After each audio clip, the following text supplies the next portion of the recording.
대한민국 대통령이 대국민 담화를 발표했다. 그는 모든 국민에게 인사를 건넸다. 연설을 시작하기 전에 그는 한 가지 부탁을 했다. 그는 주변 사람들이 TV를 보고 있는지 확인해달라고 모두에게 요청했다. 그는 자신의 요청을 반복했다. 가정에서는 가족들이 텔레비전 앞에 함께 앉아 조용히 시청하고 있었다. 어떤 사람들은 다른 사람들에게 TV를 켜라고 소리쳤다. 메시지는 여기저기 퍼져나갔다. 대통령은 최대한 많은 국민이 방송을 시청할 수 있도록 모두 텔레비전을 켜달라고 다시 한번 요청했다. 대통령은 연설을 계속했다. 그는 방송이 시작된 지 1분도 채 되지 않았는데 시청률이 급격히 오르고 있다는 보고를 듣고 있다고 말했다. 그는 영문모를 통제해 국민들이 많이 당황하셨을 텐데 이해해 주셔서 진심으로 감사드린다고 말했다. 이어서 그는 7월 16일 오후 5시를 기해 비상계엄이 선포되었음을 알렸다.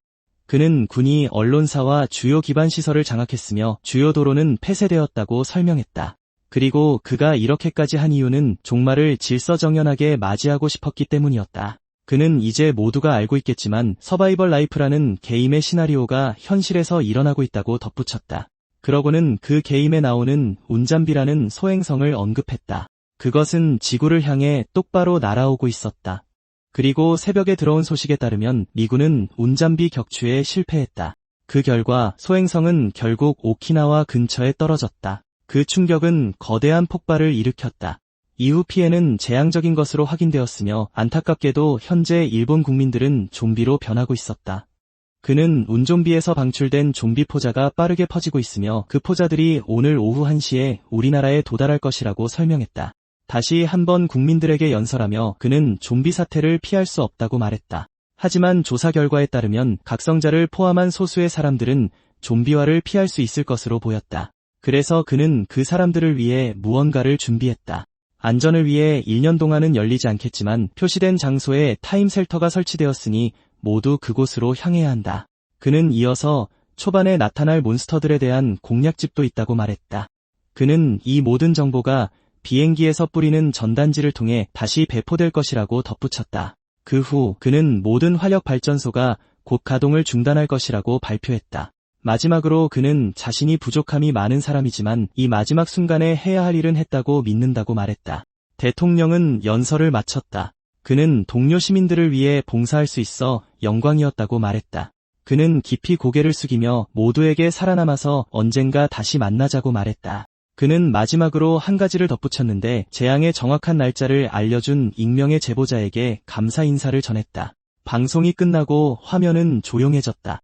다른 곳에서는 한 남자가 리모컨을 들고 한숨을 내쉬었다. 그는 진심으로 종말이 오지 않기를 바랐다고 생각했다. 하지만 이미 닥쳤으니 살아남아야 한다고 받아들였다. 이미 한번 종말을 경험한 사람으로서 그는 마음의 준비를 했다. 그는 무기를 집어들고 차분한 미소를 지으며 앞으로 나아갔다. 그는 우리의 주인공이었다. 종말이 시작되기 몇 달 전 서바이벌 라이프라는 아주 어려운 게임이 출시되었다. 그것은 수라라고도 알려진 VR 종말 게임이었다. 그 게임은 극악의 난이도로 유명했다. 한국의 하드코어 게이머들조차 버거워했다. 그 덕분에 게임은 출시 직후 순위 최상위권에 올랐다. 하지만 초반의 명성에도 불구하고 1년 후 게임에는 단 4명의 플레이어만 남게 되었다. 게임의 인기는 치솟았던 것만큼이나 빠르게 떨어졌다. 하지만 게임이 너무 어려워서 친구들도 하나둘씩 그만두었고 그는 수라에 남은 유일한 플레이어가 되었다. 그는 친구들이 자신의 방송에 참여하길 바랐지만 차마 손을 놓을 수가 없었다. 시간이 흐르면서 다른 베테랑 플레이어들은 점점 접속하지 않았고 결국 그는 혼자 남게 되었다. 하지만 그때도 그는 여전히 그들과 함께 게임을 즐기기 위해 업데이트 영상을 계속 녹화했다. 그는 그들이 돌아오기를 기다리며 밤낮으로 방송을 했다. 그 후 몇 달이 금방 지나갔다. 그동안 튜토리얼 난이도가 대폭 낮아지고 게임 초반부가 개선되었다. 시간이 지남에 따라 게임에는 새로운 적들이 나타났다. 좀비와 판타지 몬스터와 함께 기괴한 돌연변이 생명체들이 나타나기 시작했다. 그는 처음에는 대규모 업데이트를 환영했다. 하지만 친구들은 서서히 흥미를 잃고 아예 접속을 멈췄다. 결국 수라라는 게임에는 동시 접속자가 단 한 명만 남게 되었다. 그리고 마침내 그가 너무 좌절한 나머지 이번에는 정말로 그만두기로 결심한 날이 왔다. 하지만 바로 그때 그의 앞에 시스템 메시지가 나타났다. 서바이벌 라이프 운영팀은 공지를 하기에 앞서 게임을 사랑해주신 모든 유저분들께 감사 인사를 전하고 싶다고 밝혔다. 그들은 일주일 후 서바이벌 라이프 서비스가 영구적으로 종료될 것이라고 밝혔다. 그들은 깊은 유감을 표하며 언젠가 다시 만날 수 있기를 바란다고 말했다. 이 말을 들은 그는 망연자실하며 그들이 자신이 마침내 포기하기를 기다리고 있었던 건 아닌지 의아해했다. 폐허가 된 도시와 주변의 몬스터들을 보며 그는 그만두기 전에 친구들과 함께 저 몬스터 하나를 물리치고 싶었다고 조용히 말했다. 무거운 절망감이 그를 덮쳤다. 그는 녹화를 멈추고 천천히 장비를 벗었다. 그 후 그는 5,500시간 동안 수라를 방송했던 스트리밍 계정과 미튜브 채널을 삭제했다. 하지만 추억이 담긴 하드 드라이브를 참아 버릴 수 없어서 그는 그것을 창고 벽장에 밀어넣었다. 김밥조아, 아니 강성호는 인생의 그 장을 닫았다. 그 순간부터 그는 진정으로 자신의 현실을 살기 시작했다. 그렇게 3개월이 지났고 강성호는 제대로 된 삶을 살고 있었다. 그의 아이디가 김밥조아인 이유는 간단했다. 그는 3년째 분식집을 운영하고 있었다.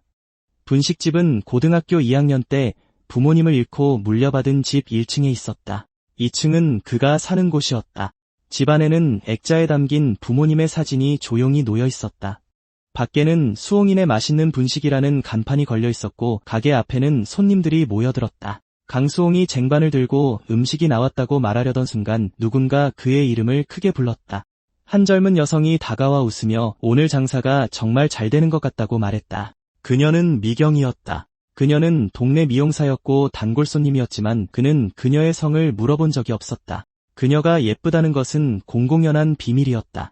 미경은 몸을 기울이며 재미있는 것을 봤냐고 물었다. 그녀는 그를 가볍게 툭 치며 자신의 휴대폰을 보여주었다. 수홍은 어리둥절한 표정으로 무슨 말이냐고 물었다. 미경은 아까 어떤 아이들에게 들었는데 이 주제가 온라인 커뮤니티에서 유행하고 있다고 말했다. 그녀는 휴대폰으로 사람들이 큰 소리로 외치면 정말로 상태창이 나타날 수 있다고 말하는 게시물을 보여주었다. 그녀는 많은 댓글들이 그것에 대해 논쟁하고 있으며 어떤 사람들은 된다고 하고 다른 사람들은 말도 안 된다고 한다고 덧붙였다. 수홍은 화면을 보고 알겠다고 차분하게 대답했다. 그러자 미경은 자신도 이미 해봤지만 안타깝게도 아무것도 나타나지 않았다고 말했다. 그 말을 듣고 수홍은 가볍게 웃었다. 그는 미경에게 그런 것이 실제로 나타날 리가 없다고 말했다. 그는 미소를 지으며 그녀가 너무 순진한 것 아니냐고 물었다. 얼마 후 성호가 가게 문을 닫고 집에 돌아온 뒤 그는 미경이 했던 말을 떠올렸다. 믿고 싶지는 않았지만 한번 해보고 싶은 유혹이 들었다. 그래서 그는 손을 들고 상태창을 부르며 외쳤다. 하지만 안타깝게도 처음에는 아무 일도 일어나지 않았다. 그는 이미 헛소리라고 확신하며 돌아섰다. 그 순간 공중에서 이상한 푸른 빛이 깜박였다. 날카로운 소리가 울리며 무언가 그의 앞에 나타났다. 송호는 눈을 크게 뜨고 그 자리에 얼어붙었다. 빛나는 화면이 그의 얼굴 앞에 떠 있었다. 그는 충격에 빠져 그것을 쳐다보며 정말 나타난 거냐고 믿을 수 없다는 듯 소리쳤다. 빛나는 상태창이 송호 앞에 떠 있었다. 거기에는 그의 체력, 근력, 민첩성, 재주, 인지력을 포함한 기본 정보가 표시되어 있었다. 아직 포인트나 기술, 효과는 기재되어 있지 않았다. 한 줄이 그의 시선을 사로잡았는데 개인 포탈 개방이라는 특성이었다. 화면을 응시하며 그는 묘한 익숙함을 느꼈다. 이런 걸 전에 본 적이 있는 것 같다고 생각했다. 갑자기 그의 머릿속에 한 이미지가 스쳐 지나갔다. 그는 그것이 서바이벌 라이프와 비슷해 보인다는 것을 깨닫고 눈을 크게 떴지만 생각이 완전히 들어맞지는 않았다. 그는 재빨리 부정했다. 수라에는 특성 시스템이 없었다는 걸 기억해낸 그는 시선을 개인 포탈 개방이라는 단어에 고정한 채 특성란으로 돌렸다. 그것을 클릭하자 다른 창이 나타났다. 포탈은 특성 보유자만 사용할 수 있으며 명령어는 포탈 개방이라고 설명되어 있었다. 송호는 턱을 문질렀다. 그것을 자세히 읽어본 후 그는 명령어 자체가 좀 촌스럽다고 중얼거렸다. 송호는 손을 들고 포탈에게 열리라고 명령어를 외쳤다. 푸른 빛이 그의 손바닥 아래에 모여 회전하기 시작했다. 빛의 흐름이 함께 소용돌이치며 밝은 원을 형성하자 공기가 뒤틀렸다. 다음 순간 빛은 확장되어 거대하고 빛나는 문으로 변했다. 포탈은 깊고 푸른색으로 빛나며 그의 앞에 우뚝 솟아 있었다. 송호는 경외심에 가득 차 그것을 바라보며 조용히 대단하다고 말했다. 가까이 다가가자 익숙한 느낌이 그를 덮쳤다. 그는 포탈이 수라의 미궁문과 똑같이 생겼다는 것을 깨달았다. 그의 심장이 마구 뛰기 시작했다. 그는 충격에 머리를 감싸쥐고 이게 정말 서바이벌 라이프 시스템인지 자문했다. 공포와 불신이 그의 얼굴에 가득 찼다. 그는 재빨리 부정하며 현실일 리 없다고 속삭였다.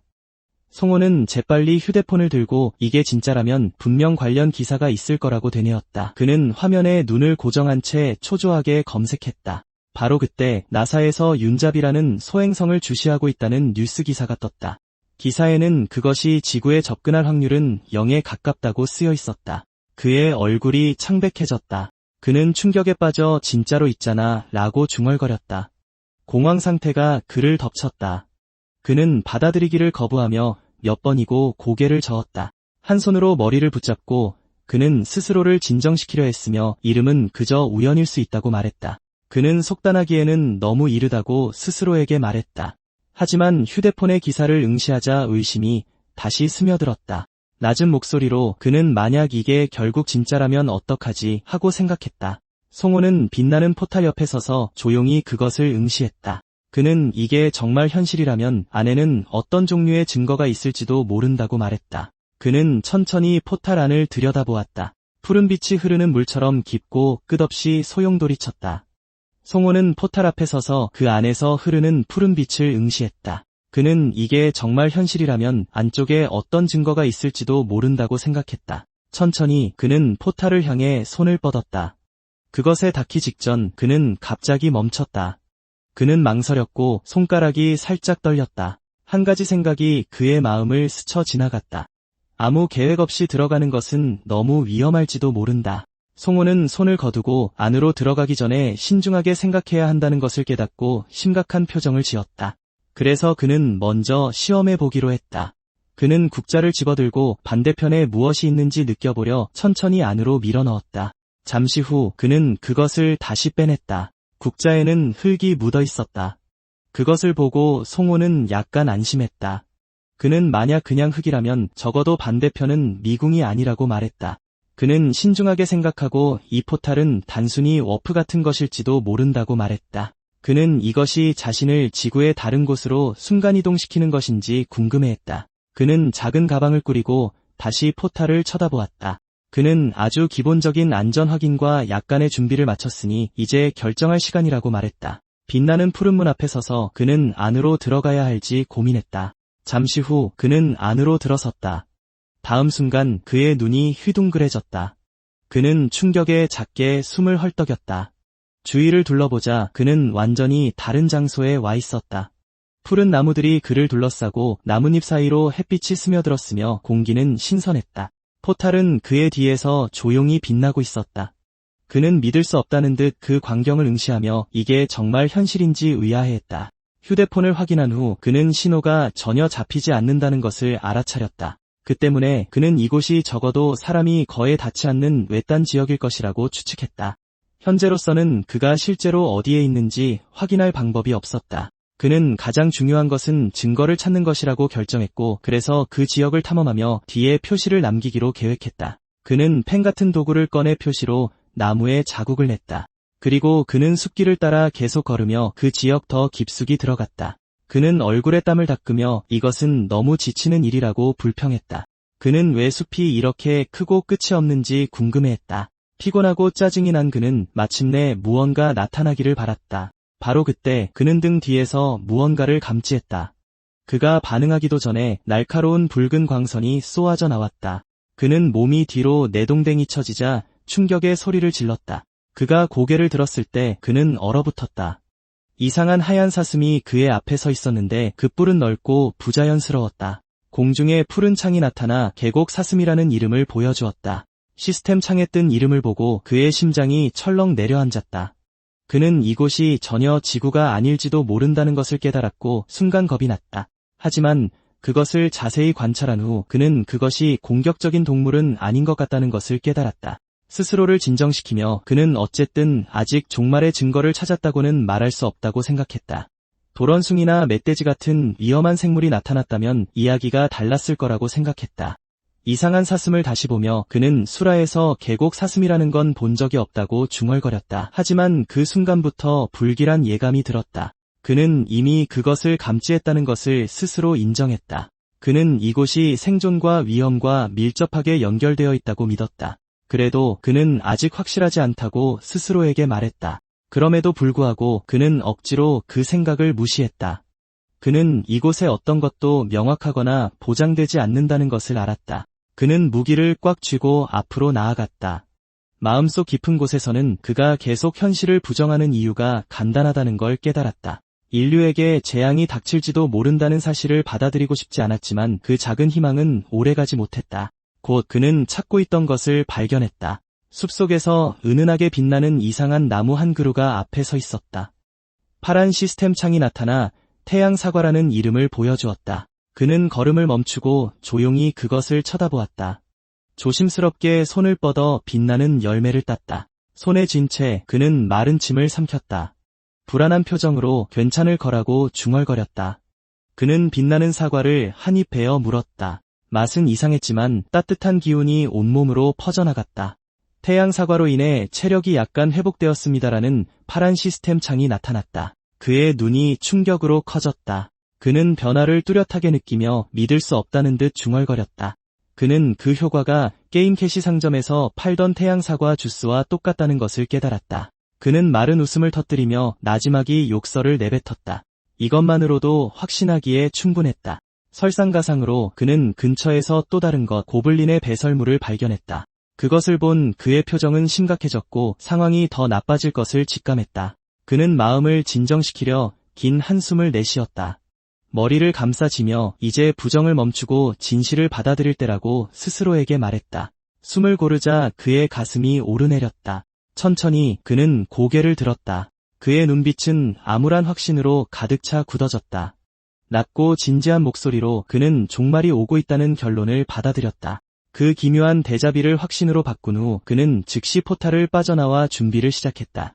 그가 가장 먼저 한 일은 보관해 두었던 낡은 하드드라이브를 꺼내 초창기 게임 플레이 영상을 다시 보는 것이었다. 단지 게임이 좋아서 방송하고 녹화했을 뿐이라고 기억했다. 이제 와서 이렇게 쓰일 줄은 믿을 수가 없었다. 드라이브를 뒤진 끝에 그는 마침내 7월 20일 오키나와 근처에 떨어진 윤존브라는 외계 소행성에 대한 유용한 정보를 찾아냈다. 순식간에 오키나와는 파괴되었다. 좀비 포자에 감염된 사람들은 서서히 좀비로 변해갔다. 5시간 후 철의 사멸병이 진행되면서 그들의 몸은 부패하기 시작했다. 그는 시간과 날짜를 확인했다. 계산을 해본 후 그는 종말까지 겨우 32일밖에 남지 않았다는 것을 깨달았다. 그것을 다시 보며 그는 서바이벌 라이프에 대해 생각했다. 그는 게임이 얼마나 불친절하고 짜증나는 시스템으로 가득했는지 그리고 그중 최악이 철의 사멸병이었는지를 기억해냈다. 그것은 모든 금속이 서서히 부스러지고 부서지게 만드는 이상한 현상이었다. 총, 자동차, 건물, 그리고 기계들이 모두 쓸모없게 되었다. 좀비 포자가 한 지역에 퍼진 지 5시간 후 철의 사멸병이 여진처럼 뒤따랐다. 그것은 도시와 마을을 휩쓸며 금속으로 만들어진 모든 것을 파괴했다. 순식간에 인류 문명은 석기 시대로 후퇴했다. 나중에 철의 사멸병은 서서히 사라지지만 그것은 지역에 따라 달랐다. 진짜 문제는 소요되는 시간이었다. 병이 완전히 가라앉기까지는 6개월에서 1년이 꼬박 걸렸다. 하지만 그 끔찍한 철의 사멸병은 더 이상 그에게 중요하지 않았다. 그가 얻은 특성은 개인 포탈이었다. 추측일 뿐이었지만 그는 철의 사멸병이 포탈을 통과하지 못할 것이라고 믿었다. 초기 분석을 마친 후 그는 모아둔 돈을 전부 사용했다. 그는 찾을 수 있는 모든 종류의 생존 물품, 즉 무기, 식량, 도구, 의약품, 그리고 혼자 살아가는데 필요한 장비를 구입했다. 그 후 그는 다음에 무엇을 할지 생각하며 각성자 커뮤니티를 확인했다. 많은 사람들이 아무렇지 않게 잡담을 나누고 있었다. 어떤 이들은 경고를 비웃으며 증거를 요구했다. 다른 이들은 모두에게 헛소리 좀 그만하라고 말했다. 심지어 어떤 사람은 자신의 특성을 이용해 돈을 훔쳤다고 자랑하기도 했다. 그들의 메시지를 보며 그는 눈살을 찌푸렸다. 그는 그들이 너무 태평하다고 중얼거렸다. 아침이 되자마자 그는 밖으로 나가 더 많은 물자를 사들였다. 집으로 돌아오는 길에 그는 개인 거래를 통해 60파운드짜리 사냥용 활도 구입했다. 케이스를 손에 들고 걸어가던 중 문득 한 가지 생각이 그의 머리를 스쳤다. 그저 자기 혼자 호들갑 떠는 게 아닐까 하는 생각이 들었다. 하늘을 올려다보며 그는 아무 일도 일어나지 않으면 그걸로 괜찮다고 스스로에게 말했다. 기껏해야 3년 정도 고생하면 그만이다. 아침 보리를 마친 후 그는 집으로 돌아왔다. 그러고 나서 그는 시간을 낭비하지 않기 위해 가게에 임시 휴업 팻말을 내걸었다. 그는 머리가 무거워지는 것을 느끼며 피곤한 한숨을 내쉬었다. 그는 하룻밤 사이에 왜 이렇게 많은 일이 갑자기 일어나는지 혼란스러워하며 혼잣말을 했다. 바로 그때 누군가 그를 불렀다. 한 젊은 여성이 그의 앞에 서서 가게 문을 닫는 거냐고 물었다. 그는 머리를 극적이며 어색하게 웃었다. 그는 문을 닫는 게 아니라 가게가 낡아서 리모델링이 좀 필요하다고 설명했다. 그 말을 듣고 그녀는 환하게 웃으며 돈을 많이 벌었나 보다고 말했다. 그는 재빨리 손사래를 치며 그 정도는 아니라며 그저 가게가 낡았을 뿐이라고 거듭 말했다. 그 후 그는 대화를 끝내려고 했다. 그는 처리할 일이 있다며 양해를 구했다. 여자는 갑자기 다시 말을 걸며 무언가 묻고 싶은 듯 그를 불렀지만 이내 말을 멈췄다. 그녀는 미소를 지으며 아무것도 아니라고 말하고는 나중에 보자고 했다. 그녀는 몸을 돌려 걸어갔다. 그는 어리둥절한 채 그녀가 떠나는 것을 지켜보며 서 있었다. 그는 그녀가 무슨 말을 하려던 것인지 조용히 궁금해했다. 그는 그들이 왜 알고 싶어 하는지 차분하게 물었다. 그는 충분히 질문할 수 있는 상황이었지만 침묵을 선택했음을 깨달았다. 지금부터는 그가 진지하게 해야 할 일들이 있었다. 자기 방에 서서 그는 손을 뻗어 포탈을 열었다. 그는 자신의 게임 플레이 스타일을 아주 잘 알고 있었다.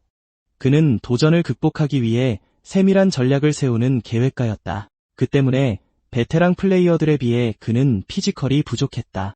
하지만 그럼에도 그는 한 가지는 분명히 알고 있었다. 제대로 된 계획만 있다면 다가올 일에서 살아남을 수 있었다. 수라에서는 레벨업으로 스탯이 오르지 않았다. 스탯은 사냥과 탐험의 결과를 통해 얻어졌다. 관역 앞에 서서 그는 천천히 숨을 내쉬었다. 그는 이게 과연 될까 하고 생각했다. 그는 활시위를 당겼다. 갑자기 그는 멈칫했다. 무언가 다른 느낌이 들었다. 그는 살짝 미소를 지으며 활을 당기는 것이 생각보다 쉽다고 말했다. 땀이 얼굴을 타고 흐르는 가운데 그는 조준만 제대로 한다면 정말 가능할지도 모른다고 생각하며 다시 시위를 당겼다. 그는 활을 높이 들고 시위를 끝까지 당긴 후 조준을 안정시켰다. 그리고 놓았다. 화살은 큰 포물선을 그리며 날아갔다. 관역에 명중하며 둔탁한 소리가 울렸다. 그는 믿기지 않는다는 듯 자신의 손을 바라보며 이게 말이 되나 중얼거렸다. 그는 전생의 레골라스였나 하고 혼잣말을 했다. 손가락을 보며 그는 자신이 보고 있는 재능에 조용히 감탄했다. 마음을 진정시킨 후 그는 자신의 한계에 대해 진지하게 생각했다. 기껏해야 활을 제대로 당길 수 있는 건 5번 정도였지만 그래도 나쁘지 않았다. 오늘부터 근력 운동에 집중해야겠다고 다짐했다. 이런 기본적인 준비를 마친 후 그는 다음 단계로 넘어갔다. 손에 활을 든 채 숲에 서서 그는 신중하게 생각했다. 지금부터 그가 처리해야 할 일은 2가지였다. 첫째는 지금 상태로 몬스터를 사냥할 수 있을지 파악하는 것이었다. 둘째는 이곳에 보급품을 저장할 수 있는 은신처를 만드는 것이었다. 주문한 무기와 보급품이 도착하기 전까지는 무모한 짓은 하지 않기로 다짐했다. 둥지를 점령하는 것 같은 어리석은 짓은 하지 않을 것이다. 숲속을 헤치며 나아가던 그의 눈에 나뭇가지에 매달린 빛나는 열매가 들어왔다. 그는 흥분을 감추지 못하고 손을 뻗어 그것들을 움켜쥐었다. 그는 웃으며 운이 미쳤다고 말했다. 그 후 그는 모든 가능한 상황과 앞으로의 미래를 위해 계속해서 준비했다. 그것이 그가 수라에서 고인물로 남을 수 있었던 이유였다. 근처에서 본 것이 확실했기에 그는 주위를 신중하게 살폈다. 잠시 탐색한 후 그의 눈이 커졌다. 찾았다. 그의 앞땅바닥에 고블린의 배설물이 있었다. 그가 그것에 집중한 데에는 간단한 이유가 있었다. 고블린은 보통 무리지어 사는 몬스터였다. 그렇기에 배설물이 한 무더기만 덩그러니 놓여있는 것은 이상하고 비정상적이었다. 배설물을 자세히 보니 씨앗으로만 이루어져 있었다. 그 말은 고블린이 제대로 먹지 못했다는 뜻이었다. 그의 예상대로 이 고블린은 무리에서 쫓겨났을 가능성이 높았다. 그는 무슨 일이 있어도 이 고블린을 찾아야겠다고 결심했다. 이런 기회는 흔치 않았다. 실전에서 자신을 시험해볼 기회는 자주 오지 않았다. 저녁이 되자 하늘이 서서히 어두워졌다. 빛이 사라지는 것을 느끼며 그는 불안해졌다. 멀리서 여전히 늑대 울음소리가 들리는 것은 중요한 사실을 알려주었다. 계곡에 가까워지고 있다는 뜻이었다. 그는 경계를 늦추지 않고 숲속을 조심스럽게 이동했다. 갑자기 그는 얼어붙었다. 멀지 않은 곳 물가 근처에 작고 녹색인 무언가가 웅크리고 있었다. 그는 즉시 그것을 알아보았다. 고블린이었다. 자세히 보니 수라에서 봤던 고블린과 똑같이 생겼다는 것을 깨달았다. 그는 고블린에 대한 기본 정보를 떠올렸다. 그들은 보통 창이나 독침을 사용하는 하급 몬스터였다. 도구로 적을 마비시키고 천천히 괴롭히는 것을 좋아한다. 바로 그 때문에 첫 무기로 활을 선택한 것이었다. 나무 뒤에 숨어 그는 조심스럽게 활을 당기고 심호흡하며 침착하려 애썼다. 자세히 보니 이 고블린은 달랐다. 늙었고 무리에서 추방된 것 같았다.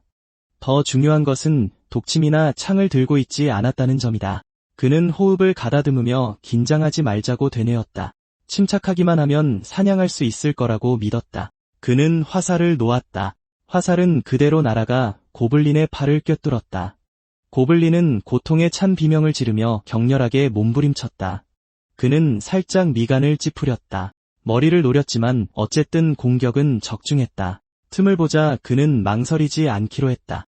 이 기세를 몰아 다음 공격을 하기로 계획했다. 하지만 다음 공격을 위해 앞으로 나섰을 때 무언가 잘못되었다. 고블린이 갑자기 돌을 던졌다. 돌은 그에게 똑바로 날아와 손을 강타했다.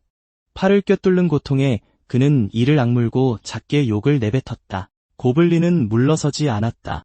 팔을 다쳤음에도 불구하고 맹렬하게 그에게 달려들었다. 그 움직임을 보고 그는 이 고블린이 노련하다는 것을 깨달았다. 보통의 약한 몬스터처럼 당황하지 않았다. 그는 재빨리 활을 버리고 칼을 뽑았다. 고블린은 포효하며 그에게 무기를 휘둘렀다. 둘의 공격이 정면으로 부딪혔다. 칼과 조잡한 무기가 부딪히며 큰 충돌음이 났다. 양쪽 모두 물러서지 않고 앞으로 밀어붙였다. 송호는 망설임 없이 앞으로 돌진하며 칼을 꽉 쥐었다. 고블린을 향해 칼을 휘두르는 그의 눈은 날카롭고 집중되어 있었다. 고블린은 몸을 비틀어 간신히 치명타를 피했지만 여전히 뒤로 밀려났다. 승호는 소리치며 앞으로 밀고 나가 온 힘을 다해 다시 공격했다. 고블린은 고통과 분노로 비명을 지르며 쓰러지기를 거부했다. 그들의 공격이 계속해서 부딪히며 피가 튀었다. 이를 악물며 승호는 고블린의 끈질긴 저항을 저주했다. 몸싸움 중에 그의 칼이 손에서 미끄러져 날아갔다. 고블린은 그 기회를 틈타 그에게 부딪혀 바닥에 쓰러뜨렸다. 그들은 잔혹한 싸움에 휘말린 채 함께 쓰러졌다. 고블린은 크게 비명을 지르며 물어뜯으려고 머리를 들었다. 마지막 순간 그는 다시 무기를 잡고 그대로 내리꽂았다. 칼날은 고블린의 몸 깊숙이 박혔다. 고블린은 힘이 빠지면서 마지막 날카로운 비명을 질렀다. 수홍은 거친 숨을 몰아쉬며 땅에 쓰러졌다. 이점을 획득했다는 파란색 메시지가 나타났다. 그는 잠시 그것을 쳐다보다가 힘없이 웃었다. 그는 정말로 해냈다고 말했다. 진정한 후 그의 눈은 근처에 놓인 작은 주머니에 멎었다. 그는 그것을 집어들어 내용물을 확인했다. 안에는 곽함가루와 식물성 기름이 들어있었다. 수라에서 이 둘을 합치면 간단한 연고를 만들 수 있다는 것을 기억해냈다. 나중에 한번 시도해보기로 했다. 긴장을 풀 시간이 없었다. 서둘러 땅을 파야 한다는 것을 알고 있었다. 고블린 무리가 시체를 발견하면 위험해질 것이다. 시체를 남겨둘 수 없다는 것을 알기에 그는 서둘러 자리를 떴다. 그랬다간 뼈다귀 크리퍼로 변할 게 뻔했다. 숲속을 헤치며 나아가던 그의 눈에 이상한 것이 포착됐다. 그는 걸음을 멈추고 개울 쪽을 바라보았다. 맑은 물속에서 붉은 송어 2마리가 한가로이 헤엄치고 있었다. 그는 살짝 미간을 찌푸리며 그들을 보고 놀랐다. 그의 머릿속에 한 가지 생각이 스쳤다. 만약 이곳이 붉은 송어가 사는 계곡이라면 이곳은 처음 생각했던 것보다 더 특별한 장소일지도 모른다. 갑자기 등골이 오싹해지는 것을 느꼈다. 그는 두려움에 뻣뻣해진 얼굴로 천천히 고개를 돌렸다. 불길한 예감이 가슴을 채웠고 숨이 얕아졌다. 그의 뒤에는 거대한 괴물이 서 있었다. 어둠 속에서 붉은 눈이 빛나며 그를 똑바로 응시하고 있었다. 그것은 아울베어였다. 땅에 무릎을 꿇은 채 송호는 마른 침을 삼키며 진실을 깨달았다. 그는 자신이 완전히 망했다는 것을 깨달았다. 그의 인생이 주마등처럼 스쳐 지나가기 시작했다. 그는 게임을 하고 라이브 스트리밍을 하던 시절을 떠올리기 시작했다. 그는 종종 몬스터의 습성, 전투 스타일, 행동을 다루곤 했는데 그중 하나가 아울베어였다. 그는 숲에서 가장 위험한 생물이 늑대인간과 아울베어라고 설명했던 것을 기억했다. 그는 아울베어가 이미 영역을 차지했다는 것은 중요한 의미가 있다고 지적했었다. 그 지역의 몬스터 생태계가 균형을 이루고 있다는 뜻이었다. 돌이켜보면 그 시절은 정말 좋은 시절이었다고 느꼈다. 언제나 흥분하며 반응하던 채팅창은 그를 웃게 만들었다. 익숙한 댓글들이 채팅창을 가득 채워 방송을 활기차고 따뜻하게 만들었지만 갑자기 그의 생각이 흩어졌다. 왜 지금 이런 행복한 기억들을 떠올리고 있는지 의아했다. 그의 얼굴은 창백해졌고 땀이 뺨을 타고 흘러내렸다. 이상한 두려움이 그의 가슴을 채웠다. 그는 무슨 일이 일어나고 있는지 깨달았다. 마치 인생이 주마등처럼 스쳐 지나가는 것 같았다. 그의 앞에는 아울베어가 우뚝 서 있었다. 그것은 붉은 눈을 빛내며 날카로운 발톱을 천천히 들어 올렸다. 송호는 고개를 저으며 그 생각을 떨쳐냈다. 적어도 그에게 이것은 주마등이 아니었다. 그것은 오히려 옛 친구들이 진정하고 정신 차리라고 말하는 회상에 가까웠다. 그의 몸은 떨렸지만 그는 억지로 명확하게 생각하려 했었다. 그는 자신이 아는 것을 떠올렸다. 아울베어는 배가 고플 때 눈에 보이는 모든 것을 갈기갈기 찢는 습성이 있었다. 하지만 아울베어가 가만히 서 있다는 사실은 한 가지를 의미했다. 배가 고프지 않다는 것이다. 다시 말해 아울베어를 거슬리게 하는 것은 단 하나뿐이었다. 즉, 그가 붉은 송어가 사는 곳 아울베어의 영역에 들어왔다는 뜻이었다. 이것을 이해하자 그의 정신이 맑아졌다. 그렇다면 이 상황을 벗어날 방법은 단 하나뿐이었다. 마음속으로는 여전히 김밥 좋아하지만 몸은 강성호라는 것을 알고 있었다. 그럼에도 불구하고 살고 싶다면 이것을 해야만 했다. 그는 이를 악물고 소리치며 몸을 앞으로 밀었다. 아울베어는 올빼미의 머리를 가지고 있어서 야간 시력이 뛰어났다. 하지만 햇빛에는 약했다. 괴물이 발톱을 휘두르며 그에게 달려들었지만 그는 당황하지 않았다. 그는 오래전에 그것의 공격 패턴을 외워두었다. 이제 그가 할 일은 그것을 실행하는 것뿐이었다. 아울베어의 발톱이 그를 향해 휘둘러졌다. 그는 그것을 유심히 지켜보며 타이밍은 단 한 번뿐이라는 것을 알았다. 공격은 그의 얼굴을 간발의 차로 스쳐 지나갔다. 그 순간이 그에게 필요한 전부였다. 그는 즉시 움직여 앞으로 돌진했다. 그는 손에 든 손전등을 들어 정면을 겨냥했다. 그는 손전등을 켜서 아울베어의 눈에 직접 빛을 비췄다. 날카로운 빗줄기가 터져나왔다. 아울베어는 고통의 비명을 지르며 크게 포효했다. 갑작스러운 빛에 눈이 멀어버렸다. 그 후 장면은 다음날 그의 방으로 바뀌었다.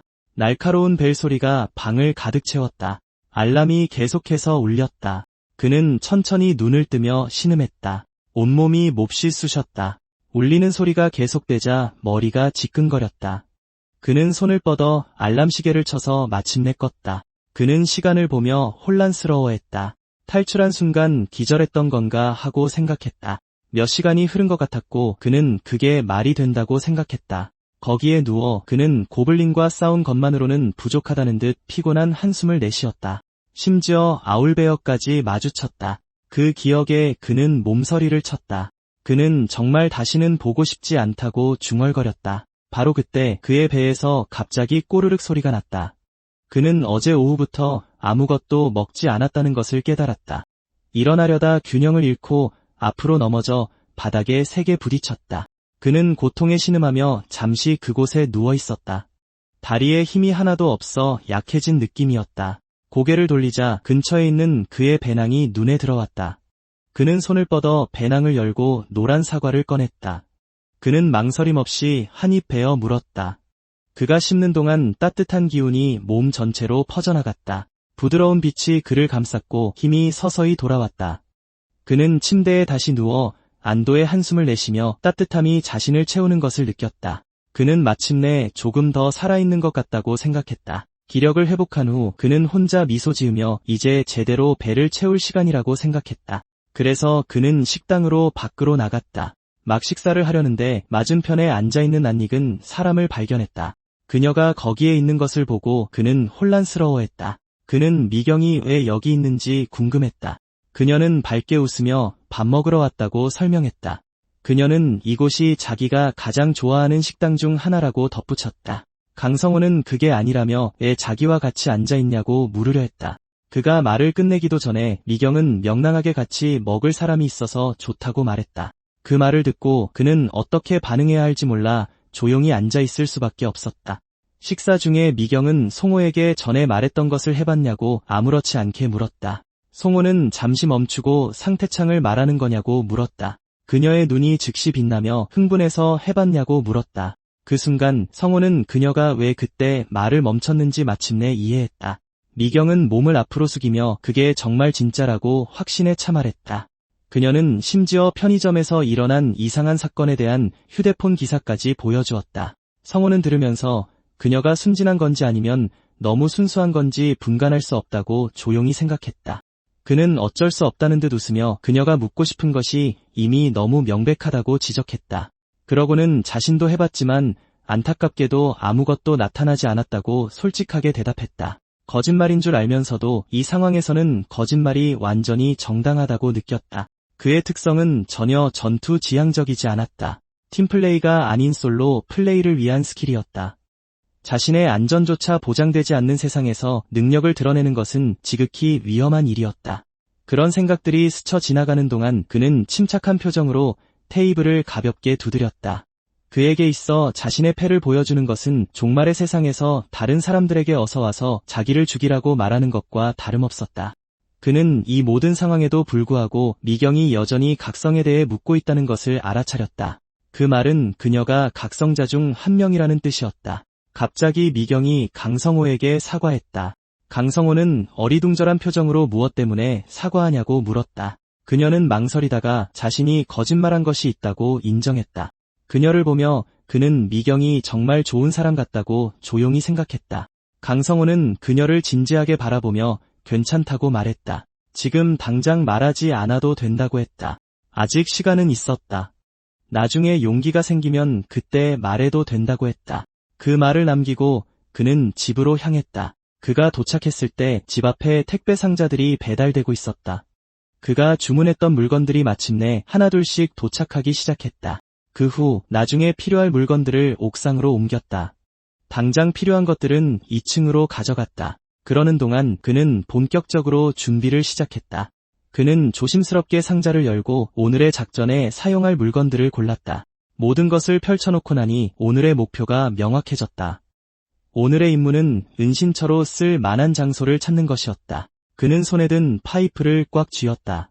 무슨 일이 있어도 은신처를 확보해야만 했다. 배낭을 메고 장비를 챙긴 채 그는 망설임 없이 앞으로 나아갔다. 숨을 곳을 찾는 것은 그에게 어려운 일이 아니었다. 앞서 늙은 고블린을 찾던 중 그는 이미 이상하고 수상한 장소를 발견해 두었다. 이제 그곳이 그의 목표가 되었다. 그는 식물과 덩굴로 뒤덮인 숨겨진 동굴을 바라보았다. 그에게는 은신처로 더할 나위 없이 완벽해 보였다. 하지만 가장 중요한 것은 그곳에 어떤 종류의 몬스터가 사는지 알아내는 것이었다. 그는 휴대용 망원경을 들어 안쪽 땅을 조심스럽게 확인했다. 곧 그의 눈에 무언가 들어왔다. 흙 위에 선명하게 찍힌 발자국이 보였다. 낯이 익은 발자국이었다. 그는 그것이 코볼트의 발자국이라는 것을 깨달았다. 그 순간 그는 안도의 한숨을 내쉬었다. 이건 순전히 운이 좋았다. 그는 망원경을 내리고 진심으로 미소 지었다. 그의 계획이 대부분의 하급 몬스터에게 통할지라도 모든 것을 확인하는 편이 더 나았다. 그는 작은 잎사귀를 뜯어 바람을 확인하기 위해 떨어뜨렸다. 그 움직임을 본 후 그는 혼자 고개를 끄덕였다. 그곳에 사는 코볼트들은 야행성이었기에 이 시간에는 잠들어 있을 것이었다. 그들에게 있어 그가 하려는 행동은 그야말로 독약과 같을 것이었다. 계획을 실행하기 위해 그는 재빨리 땔감을 모으기 시작했다. 생각보다 힘들었지만 그는 멈추지 않았다. 충분히 모은 후 그는 동굴 입구 근처에 땔감을 놓았다. 쌓인 것을 보며 이 정도면 충분할 것 같다고 느꼈다. 그리고 망설임 없이 땔감 위에 휘발유를 부었다. 그는 웅크리고 앉아 이제 불만 붙이면 된다고 생각했다. 바로 그 순간 갑자기 어떤 소리가 울려 퍼졌다. 코볼트들이 동굴에서 뛰쳐나왔다. 그들은 이미 깨어 있었다. 성호를 본 코볼트들은 그가 거기에 서 있는 것을 보고 충격받은 듯했다. 그들이 제대로 반응하기도 전에 그가 움직였다. 그는 소방도끼를 잡고 망설임 없이 앞으로 돌진했다. 도끼가 허공을 가르며 큰 홀을 그렸고 재빨리 코볼트를 죽였다.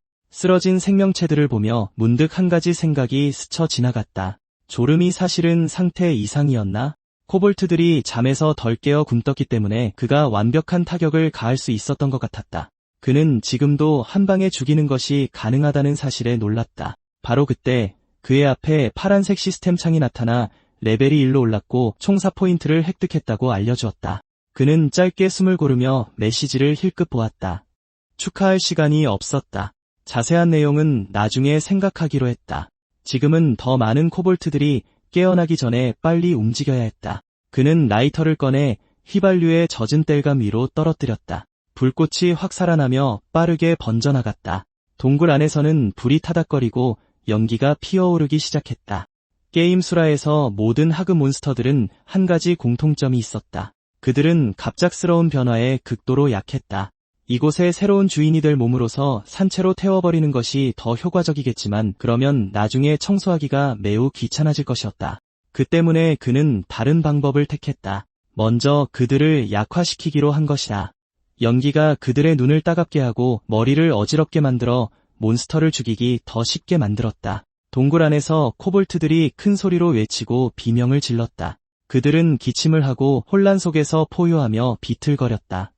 이것이 바로 강성호가 원하던 것이었다. 그들을 혼란에 빠뜨림으로써 그는 싸움을 지배할 수 있었다. 곧 코볼트들이 기침하며 비틀거리면서 하나둘씩 밖으로 뛰쳐나왔다. 이것이 바로 강성호가 기다리고 있던 것이었다. 그들이 나왔을 때 한 번에 모두 처리하는 것이 그의 계획이었다. 그는 조심스럽게 지켜보며 살짝 미간을 찌푸렸다. 코볼트 무리는 보통 7마리였기에 적어도 5은 나올 거라 예상했지만 생각보다 적게 나왔다. 재빨리 수를 세면서 그는 몇 마리가 남았는지 깨달았다. 단 3마리만 남아있었다. 망설임 없이 그는 움직였다. 코볼트 한 마리가 즉시 쓰러졌고 녹색 피가 땅에 튀었다. 남은 코볼트들은 성난 듯 포효하며 연기를 뚫고 그에게 돌진했다. 그들의 눈은 광기에 차 있었고 움직임은 서툴렀지만 살인은 분명했다. 강성호는 도끼를 높이 들어 올려온 힘을 다해 내리쳤다. 칼날이 허공을 가르며 코볼트에게 박히자 녹색 피가 튀었다. 도끼를 회수하기도 전에 다른 코볼트가 비명을 지르며 옆에서 세도했다. 그는 몸을 낮춰 앞으로 구르며 간신히 발톱을 피했다. 코볼트들이 그를 둘러싸고 함께 공격했다. 재빠른 동작으로 주머니에 손을 넣어 스프레이 캔을 꺼냈다. 돌진하는 코볼트의 얼굴을 정조준하고 힘껏 눌렀다. 강력한 분사액이 뿜어져 나와 코볼트의 눈에 정통으로 맞았다. 놈은 고통에 찬 비명을 지르며 눈이 먼 채 혼란스러워하며 비틀거렸다. 강성호는 그 틈을 타 자세를 바로잡았다. 놈의 외침이 끝나기도 전에 도끼가 내리꽂혔다. 칼날이 몸을 가르자 녹색 피가 허공에 흩뿌려졌다. 강성호는 파이프를 쥔 손에 힘을 주며 앞을 바라보았다. 남은 코볼트는 단 한 마리뿐이었다. 그는 이제 마지막 한 마리가 남았다고 차분하게 말했다. 남은 코볼트는 몸을 떨었다. 눈에 역력한 공포를 담은 채 뒷걸음질치며 몸을 떨었다. 그는 그 모습을 지켜보며 대장 놈이 공포에 떨고 있다고 냉정하게 생각했다. 그는 무기를 들어 올려 단숨에 숨통을 끊었다. 마지막 일격을 가하며 동굴을 바라본 그는 이제 은신처가 자신의 것이 되었다고 생각했다. 그는 바닥에 주저앉아 긴 한숨을 내쉬었다. 마침내 싸움은 끝났지만 몸이 천근만근이었다. 놈들을 상대하는 게 그리 어렵진 않았지만 체력이 없어 정말 지쳤다. 휴식을 취하며 그는 게임과 똑같다는 것을 깨달았다. 탈진 디버프가 확실히 활성화된 상태였다. 그의 눈앞에 파란색 상태창이 나타났다. 상태창에는 레벨 1이 되었지만 체력, 근력, 민첩, 재주, 인지력이 모두 저하된 것으로 표시되었다. 표시된 효과는 탈진이었다. 그것을 보며 그는 이상하다고 생각했다. 레벨업을 했는데도 스탯 포인트를 하나도 얻지 못했다. 하지만 레벨업을 하면 편의 시스템이 해금된다는 것을 알고 있었다. 그렇기에 오늘의 보상은 여전히 중요했다. 눈앞에 떠있는 새로 해금된 메뉴들을 보며 그는 조용히 결과를 받아들였다. 무엇보다도 이제 그에게는 자신만이 사용할 수 있는 안전한 공간이 생겼다. 고개를 들어올린 그는 결과에 만족하며 희미하게 미소 지었다. 그 후 그는 일어나 동굴 쪽으로 몸을 돌려 새로운 은신처를 살펴보았다. 하지만 내부는 부서진 나무와 흩어진 잔해로 가득 차 엉망이었다. 그는 지친 한숨을 내쉬며 잠시 그 자리에 서 있었다. 그러고는 현실을 받아들였다. 쉬기 전에 먼저 소굴을 청소해야 했다. 은신처를 얻은 후 강성호는 곧바로 청소를 시작했다. 그곳은 지하 약 15m 깊이에 있었다. 은신처치고는 작은 편이었다. 큰 싸움이 막 끝난 직후라서 그런지 내부 상태는 특히나 심각했다. 청소를 하면서 그는 역겨움을 느끼며 정말 더럽다고 투덜거렸다. 그럼에도 그는 계속해서 일했다. 그가 해본 일 중 가장 힘든 일이었다. 남겨진 잔해를 치우면서 그는 청소도 안 하고 사는 코볼트 놈들을 욕하며 화를 냈다. 그래도 이제 이 세계에 안전한 공간이 생겼으니 상황은 달랐다. 그는 차원문을 열고 그 능력을 자유자재로 사용하기 시작했다. 차원문을 통해 물건들을 옮기자 청소가 조금은 수월해졌다. 하지만 너무 피곤해서 언제라도 쓰러질 것만 같았다. 일하는 와중에도 그는 한숨을 쉬며 자신의 인생이 어쩌다 이렇게 힘들어졌는지 생각했다. 그럼에도 그는 멈추지 않고 계속 청소했다. 차원을 오가던 중 그는 놀라운 사실을 발견했다. 이 세계와 현실 양쪽의 좌표를 고정할 수 있다는 것을 알게 된 것이다. 그 덕분에 물체들은 두 세계 사이에 걸쳐 있어도 서로 상호작용할 수 있었다. 시험 삼아 해보니 정말로 차원문을 통해 물이 흘러들어왔다. 이 광경을 본 그는 진짜로 된다는 사실에 놀라면서도 흥분했다. 청소를 마친 후 그는 그 자리에 서서 주위를 둘러보았다. 은신처는 이전보다 훨씬 나아 보였다. 비록 곳곳에 핏자국을 지우고 물건을 제대로 보관할 수 있도록 바닥에 콘크리트를 부어야 했지만 말이다. 하지만 강성호는 미장 작업이 며칠은 걸릴 것이라는 걸 알고 있었다. 그 후에는 샌드위치 판넬도 설치해야 했다. 그에 대해 생각하던 중 그는 갑자기 혼란스러워하며 멈칫했다. 바로 그때 동굴벽에 박혀있는 돌들을 발견한 것이다. 그것들은 발광석과 발화석이었다. 하나는 빛을 내고 다른 하나는 불을 피울 수 있었다. 그것들을 본 그는 감탄했다. 이것들은 수라에서 초보자들에게 필수적인 아이템이었다. 돌들을 손에 쥔 그는 이곳이 완전한 노다지라는 것을 깨달았다. 얼굴에 미소를 띤 채 그는 공사 준비가 끝나면 바로 채굴을 시작하기로 결심했다. 다음 날이 밝았다. 분식집 밖에서 그는 긴 신음을 내뱉었다. 안에서 그는 허리를 숙인 채 거친 숨을 몰아쉬었다. 어제 너무 무리했던 탓이었다. 그 때문에 온몸이 쑤셨고 아프지 않은 곳이 한 군데도 없었다. 팔을 들어 올리던 그는 흠칫 멈췄다. 피부에 난 수많은 작은 상처들을 발견하고는 언제 이렇게 다쳤는지 의아해했다. 그래도 당장 태양 사과가 필요할 만큼 심각하지는 않았다. 그는 먼저 다른 것을 시험해 보기로 했다. 효과가 있을지 연고를 만들어 보기로 생각했다. 재료를 손에 들고 보니 연고를 만드는 방법은 사실 매우 간단했다. 그는 구악함 가루와 식물성 기름을 5:5 비율로 섞었다. 그것들을 그릇에 붓고 혼합물이 서서히 굳을 때까지 계속 저었다. 작업하는 동안 그의 얼굴에 작은 미소가 떠올랐다. 그 결과 상처를 약간 치유할 수 있는 꽤 유용한 연고가 만들어졌다. 예전에 주방에서 일했던 사람에게 이런 것을 만드는 건 쉬운 일이었다. 그는 팔에 연고를 발라 시험해 보았다. 잠시 후 그는 치유 효과를 분명히 느낄 수 있었다. 효과가 있었다. 하지만 강성호는 그것을 자세히 보며 눈살을 찌푸렸다. 매번 이런 것을 사용하는 것이 조금 귀찮게 느껴졌다. 스탯을 올리려면 지금 하고 있는 일을 계속해야 한다는 것을 알고 있었다. 하지만 위험했던 싸움의 기억들이 머릿속을 스쳐 지나가자 그는 이런 식으로 계속되다가는 재앙이 닥치기도 전에 죽을지도 모른다고 조용히 걱정했다. 그는 조용히 앉아 곰곰이 생각에 잠겼다. 슬링은 활보다 작고 지형에 크게 의존했다. 총조차도 초반에는 적 한두 명을 쓰러뜨리는 게 고작이었다. 그 어떤 선택지도 충분히 믿음직스럽지 않았다. 문득 머릿속에 무언가 떠올랐다.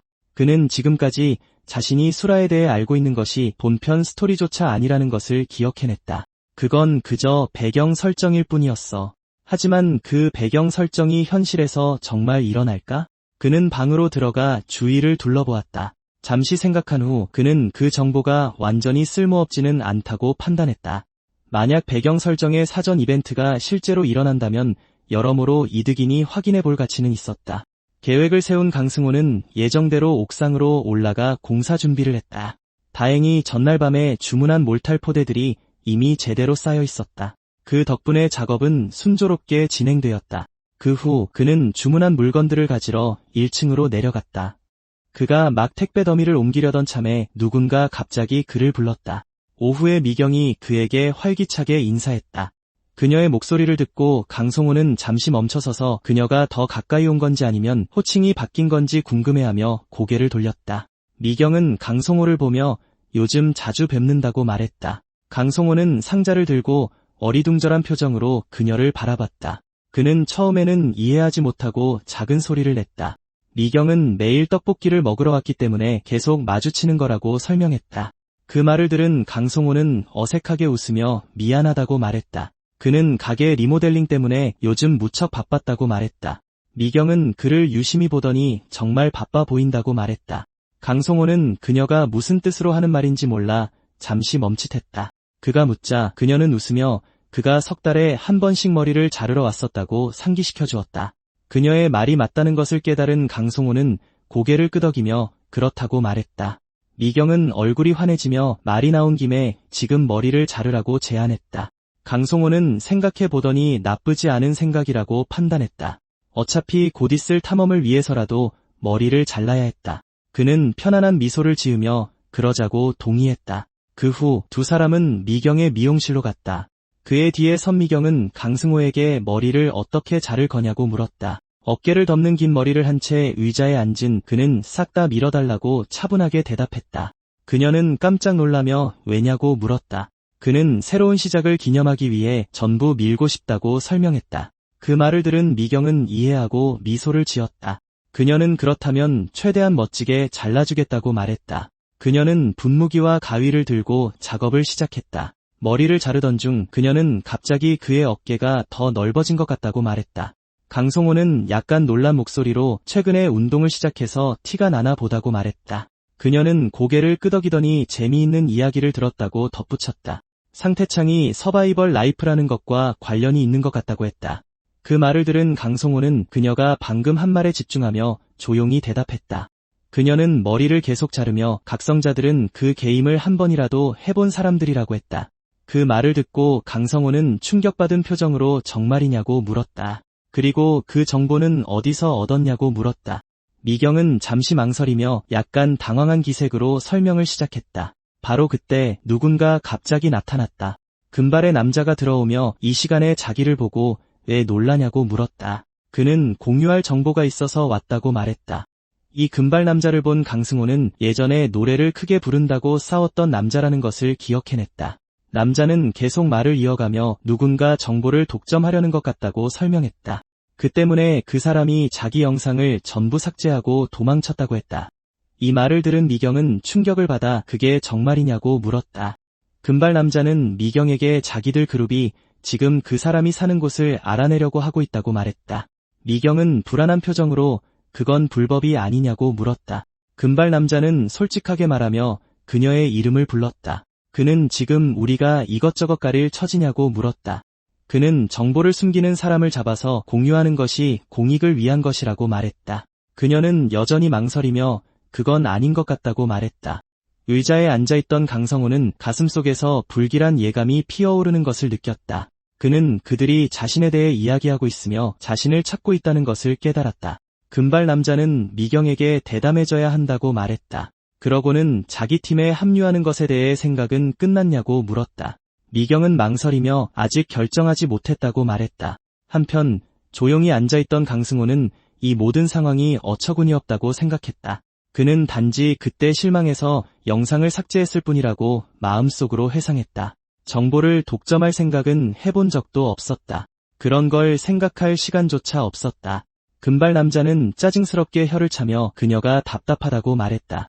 그는 그녀의 어깨에 팔을 두르고 모든 것이 수라와 똑같이 진행되고 있다고 자신만만하게 말했다. 이 모습을 지켜보던 강승호는 마치 모든 것을 아는 것처럼 행동하는 남자의 방식에 역겨움을 느꼈다. 금발 남자는 비웃으며 그 자식이 애초에 정보를 올렸으면 이런 일은 없었을 거라고 말했다. 그는 미경에게 더 이상 기다릴 수 없다고 경고했다. 이 말을 들은 강승호는 만약 커뮤니티가 정말로 자신에게 등을 돌리고 욕을 하면 어떻게 될지 궁금했다. 만약 그런 일이 일어난다면 그는 어떻게 해야 할지 몰랐다. 그의 생각 속에 질문 하나가 메아리 쳤다. 자신이 대신 정보를 공유해야 하는 건 아닌지 고민했다. 금발 남자는 그녀에게 빨리 결정하라고 재촉했다. 바로 그때 강송호가 마침내 나섰다. 그는 무슨 얘기를 하는지는 모르겠지만 나중에 얘기하면 안 되겠냐고 차분하게 말했다. 금발 남자의 눈이 충격으로 휘둥그레졌다. 그는 핵 돌아보며 지금 누구한테 말하는 거냐고 따지기 시작했다. 강성호는 차가운 눈빛으로 한 걸음 더 다가갔다. 그는 금발 남자에게 좋게 말할 때 떠나라고 경고했다. 그는 일이 다시 험악해지기 전에 물러날 기회라고 덧붙였다. 금발 남자는 얼어붙었다. 그의 얼굴에는 땀이 맺혔고 눈에는 공포가 서렸다. 그는 불안한 소리를 내며 오늘이 날이 아니라고 깨달았다. 그는 가겠다고 중얼거리며 문 쪽으로 돌아섰다.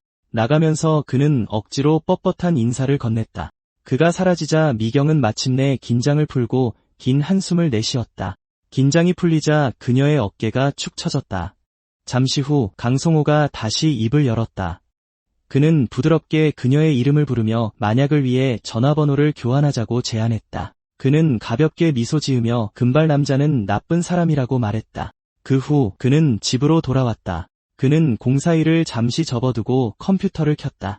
정보 독점이라는 명분 아래 온라인 커뮤니티는 폭발했다. 실시간 게시판은 분노의 찬 메시지로 가득 찼다. 사람들은 모든 영상이 삭제된 것에 충격을 받고 영상을 올린 사람을 저주했다. 어떤 사람들은 그가 사는 곳을 알아내면 죽여버리겠다고 협박했다. 다른 사람들은 해커에게 그의 신상을 털어달라고 요청하며 보상금까지 걸었다. 화면은 그를 향한 모욕과 욕설로 도배되었다. 초반에 중요한 정보를 공유했던 사람은 이제 증오만 받고 있었다. 그는 스크롤을 더 내려 자신이 예전에 쓴 게시물을 보았다. 초반 꿀팁이라는 제목의 공략 글이었다. 그 게시물은 좀비의 행동 패턴, 약점, 그리고 건물 내 안전한 층을 설명하고 있었다. 그 게시물 아래에도 사람들은 여전히 그를 공격하고 있었다. 그들은 그를 조롱하고 의심했으며 그의 플레이 시간을 증명하라고 요구했다. 마침내 그는 같은 무리에 속한 것으로 보이는 아이디 하나를 발견했다. 그것을 클릭하자 화면에 표시된 이름이 보였다. 그는 눈살을 찌푸리며 닉네임을 만들려고 실명 인증까지 하는 사람이 어디 있냐며 미친 놈이라고 중얼거렸다. 게시물들은 더욱 심해졌다. 더 이상 단순한 욕설에 그치지 않았다. 어떤 댓글은 그를 찾아내겠다고 했고 다른 댓글은 정미경에게 무슨 짓을 하겠다고 언급했다. 그것을 읽는 그의 표정이 어두워졌다. 그는 속으로 그들을 더러운 놈들이라고 불렀다. 더 이상 참을 수 없었던 그는 컴퓨터를 껐다. 사람에 대한 깊은 혐오감이 가슴속에 자리 잡았다. 하지만 그는 이것이 정신적으로 무너졌기 때문이 아니라는 것을 알았다. 그는 단지 그들 같은 사람들에게 지쳤을 뿐이었지만 그때 무언가 변했다. 그가 거기에 앉아 의자에 손을 얹었을 때 갑자기 이상한 기분이 들었다. 마치 정신이 맑아지는 것 같았다. 그는 왜 머리가 이전보다 더 가볍고 차분해졌는지 의아해했다. 그 순간 그의 마음속에 한 가지 생각이 떠올랐다. 그는 손을 뻗어 차원의 문을 열었다. 이후 이틀 동안 그는 은신처 작업에 온전히 집중했다. 그는 곡괭이로 발광석과 발화석을 캤다. 그 후 그는 모르타르를 물과 섞어 바닥에 부었다. 그는 그것을 조심스럽게 펴고 도구로 균일하게 다듬어 거친 부분이 남지 않도록 했다. 작업이 끝나자 그는 밖으로 나갔다. 그는 모르타르가 마르기를 기다리러 나왔고 조용한 공기 속에서 잠시 휴식을 취했다. 어두운 하늘에 피어난 달을 바라보자 한 가지 생각이 떠올랐다. 그의 손이 천천히 주먹으로 쥐어졌다. 그는 부당함에 직면했을 때 부당함으로 답하는 것도 괜찮다고 생각했다. 그는 자신이 영웅이 아니라는 것을 알았다. 그는 그저 평범한 사람이었기에 거창한 사명감 따위는 필요 없었다. 결국 그는 한 가지 단순한 것을 깨달았다. 그는 그저 살아남기만 하면 되었다. 그가 결심을 하고 돌아가려고 몸을 돌렸을 때 무언가 일어났다. 그의 등 뒤에서 날카롭게 갈라지는 소리가 들렸다. 그는 천천히 뒤를 돌아보았고 눈을 가늘게 떴다. 그 순간 본 크리퍼가 나타났다. 해골이 어둠 속에서 걸어나왔고 가까이 다가오면서 뼈들이 요란하게 부딪히는 소리를 내는 동안 붉은 눈이 빛났다. 그것을 보고 그는 나직이 욕을 내뱉었다. 갑작스러운 폭발력이 그 지역을 휩쓸었다. 강성호는 뒤로 내동댕이 쳐져 바닥에 부딪혔다. 먼지와 작은 돌들이 흩어지면서 그의 몸이 흙바닥을 굴렀다. 그는 심하게 기침하며 몸을 일으키려 애썼다. 고통과 충격으로 가득 찬 얼굴로 그는 혼란스럽게 소리쳤다. 방금 무슨 일이 일어났는지 이해하지 못한 채 바람이 서서히 잦아들었다. 그는 기가 울리는 채로 머리를 감싸쥐고 바닥에 무릎을 꿇었다. 먼지가 가라앉자 그의 앞땅바닥에는 부서진 뼈들이 놓여 있었다. 강성호는 떨리는 손을 내려다보며 혼란스러움을 느꼈다. 그는 자신이 어떻게 아직 살아있는지 이해할 수 없었다. 무슨 일이 있었는지 떠올렸을 때 그의 마음속에 본 크리퍼가 보였다. 그가 그것을 알아차렸을 때 그 괴물은 이미 폭발하려 하고 있었다. 그는 생각할 시간이 없었다. 그는 몸을 돌려 전력을 다해 달렸다. 그의 등 뒤에서 거대한 폭발이 일어났다. 충격파가 그를 공중으로 날려 멀리 보내버렸다. 그는 땅에 세게 부딪혔고 간신히 살아남았다. 이제 고통 속에 앉아있는 그는 진실을 깨달았다. 강성호는 손을 들어 상태창을 열었다. 그것은 그의 체력이 매우 낮고 모든 능력치가 떨어졌다는 것을 보여주었다. 하지만 찢어진 근육이나 파열된 장기는 없었다. 레벨과 포인트가 오른 것을 보고 그는 그것이 무엇을 의미하는지 이해했다. 시스템이 본 크리퍼를 처치한 것으로 간주한 것이다. 그의 머리가 심하게 아프기 시작했다. 그는 어지럽고 혼란스러운 느낌에 머리를 붙잡았다. 그는 재빨리 차원의 문을 열고 집으로 돌아갔다. 돌아온 후 그는 즉시 상처를 치료하기 시작했다. 그는 의료용품을 탁자 위에 놓고 그 앞에 앉았다. 하나씩 그는 피부에 박힌 날카로운 뼈 조각들을 조심스럽게 뽑아냈다. 통증이 온몸으로 퍼지자 그는 이를 악물었다. 그 후 그는 출혈을 멈추기 위해 상처에 치유 연고를 발랐다. 그것은 심하게 타는 듯했고 그는 고통스러운 숨을 내쉬었다. 출혈이 잦아들자 그는 팔과 몸에 붕대를 감고 상태를 확인했다. 그의 시야가 흐려지고 힘이 서서히 빠져나갔다. 결국 강성호는 소파 위로 쓰러져 탈진에 잠이 들었다. 다음 날 아침 햇살이 방을 가득 채웠고 강성호는 여전히 붕대를 감은 채 소파에 누워 있었다. 그는 천천히 눈을 떴고 온몸에 힘이 없는 것을 느꼈다. 잠시 동안 그는 정말 이렇게 죽는 건가 하고 생각했다. 몸을 일으킨 그는 잠들기 전에 연고가 효과가 있는지 확인했어야 했다는 것을 깨닫고 재빨리 상태창을 열었다. 그의 상태창에는 체력이 오르고 몸 상태가 안정되었다고 표시되어 있었다. 그것을 보고 그는 마침내 안도했다. 강성호는 약이 효과가 있었다는 것을 알고 천천히 숨을 내쉬었다. 그리고 그는 어젯밤에 일어난 일에 대해 생각하기 시작했다. 그는 본 크리퍼가 어디서 왔는지 궁금했다. 하지만 그는 숲이 거대하기 때문에 위험한 것들이 갑자기 나타나는 것이 이상하지 않다는 것을 알고 있었다. 이 사고 이후 강성호는 자신의 감각 능력치가 너무 낮아서 위험을 더 빨리 알아차리기 위해 그것을 올려야 한다는 것을 깨달았다. 그는 게임 수라가 어떻게 작동했는지 기억했다. 강해지는 데에는 두 가지 주요한 방법이 있었다. 첫 번째 방법은 싸우고 레벨을 올려 경험치를 얻고 능력치 포인트를 획득하는 것이었다. 두 번째 방법은 능력치가 붙은 특별한 아이템을 얻는 것이었지만 그는 또한 수라가 매우 혹독한 게임이라는 것을 알고 있었다. 모든 것이 무작위였기 때문에 좋은 아이템을 얻는 것은 매우 어려웠다. 그의 마음속에서 그는 플레이어들이 마침내 유용한 것을 얻기를 바라며 몬스터와 계속해서 싸웠던 것을 회상했다.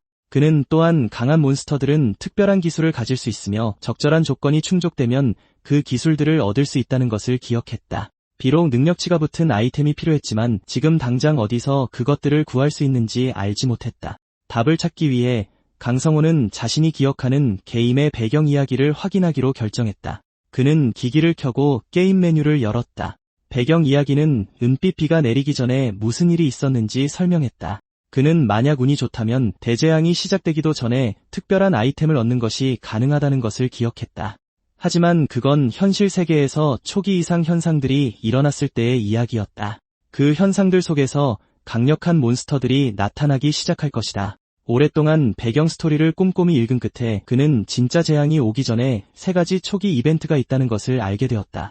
마지막 하나는 러시아 선박에 관한 것이었다. 그전에는 홉고블린이라는 것이 있었지만 그것에 대한 명확한 정보는 없었다.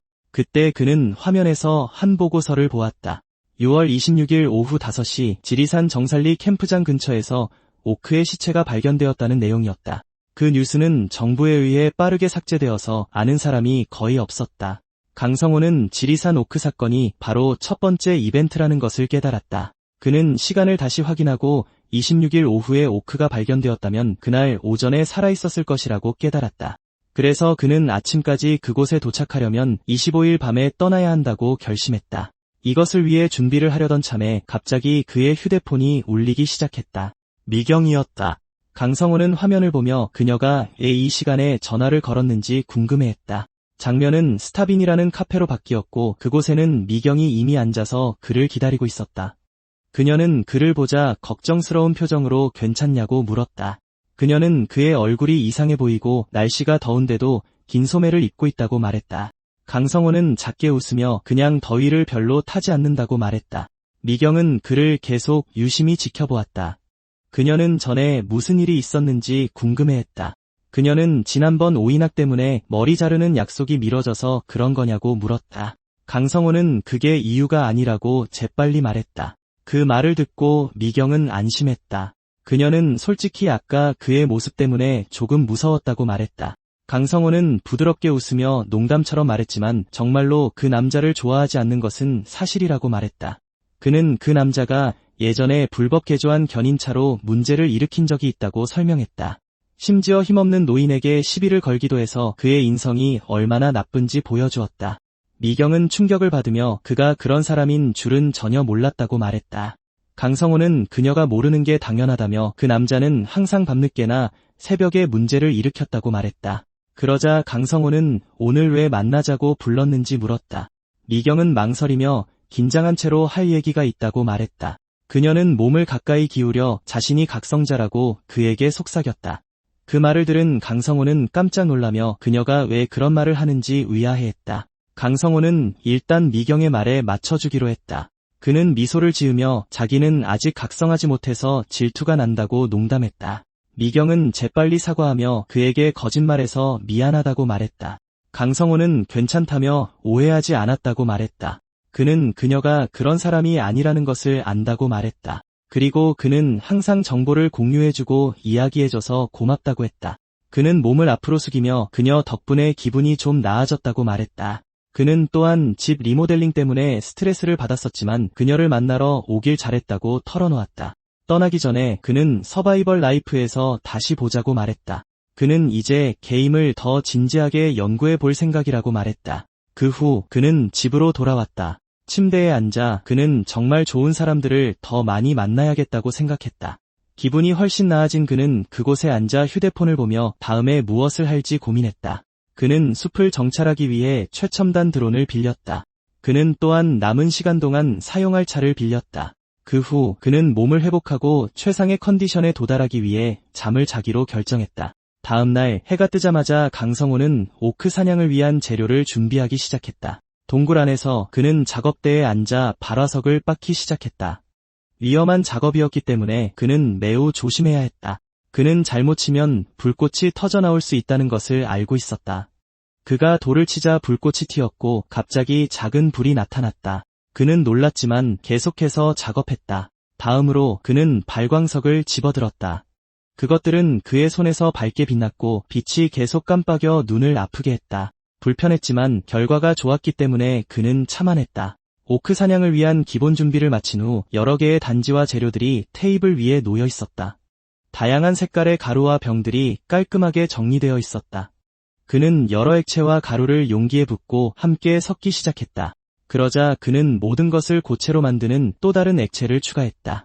재료들은 천천히 뭉쳐 그가 사냥에 필요한 것을 형성했다. 그 후 차원문의 좌표가 고정된 곳에 책상이 설치되었다. 그리고 그는 현실 세계로 다시 돌아왔다. 그는 모든 보급품을 준비해서 차 안에 넣었다. 그곳에 서서 그는 손을 들고 놀라며 주위를 둘러보았다. 그는 보급품들을 둘러보며 나지막이 감탄했다. 그는 미소를 지으며 만족감을 느꼈다. 그는 좋은 차를 빌린 것을 기뻐했다. 그는 필요한 모든 것이 이미 준비되었다고 느꼈다. 강성호는 운전석에 앉아 미소를 지었다. 이제 출발할 시간이었다. 그는 오크가 나타날 장소인 지리산으로 향했다.